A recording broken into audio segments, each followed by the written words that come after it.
kuskil siis 90. alguses oli mul selline probleem, et jalad ja käed olid nagu väga külmad, paha oli olla. Ja siis ma uuriti mind, läksin endokrinoloogi juurde ja ta ütleb, et mul on kilpnäärmega probleemid.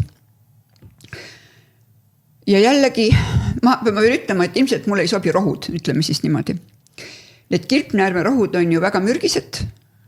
Jällegi ma 6 aega võtsin, mul oli lihtsalt nii paha, et ma mõtlesin, et pigem juba mul need, ma ei tea, külmad jalad ja käed ja mis on. Jalutan mööda linna, läksin raamatukauplusesse ja vaatan siis seda Tervise pole raamatuid või tänapäeval on peenelt öeldes esoteerikat, ma isegi ei mäleta, kuidas neid 90. alguses nimetati seda osakonda. Oli ravient jooga abil. Hakkasin seda lehitsema, niisugune pisike, peenike sinine raamat.